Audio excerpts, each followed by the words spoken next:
Siempre cuando veo los partidos de Argentina, primero pongo una virgen arriba del tele y los veo acostados. Esa es mi cábala. Yo siempre me pongo el mismo gorro y me pinto la cara. Siempre nos pintamos la cara, mi mamá no, porque se arruina todos los pelos. Traemos a mi perro y le ponemos camisetas.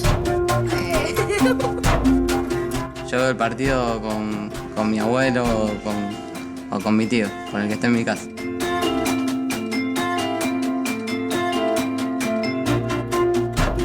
Yo para ver la selección siempre uso un buzo, una remera de Racing, un pantalón, el calzoncillo de tréboles y medias largas.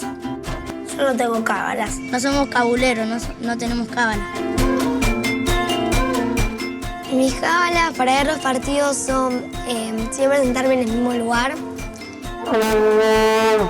Siempre tengo que estar así, con los dedos cruzados y si no, siempre antes del partido digo, vamos a ganar. Siempre lo digo para que ganemos, porque es importante para mí. Y siempre para ver el partido siempre uso el mismo calzoncillo que un boxer. No sé, siempre nos trae suerte. Yo veo el partido a veces en el comedor y a veces en la pieza porque el televisor es más grande. Cuando empieza el partido hago la señal de la cruz y en los corners no lo miro.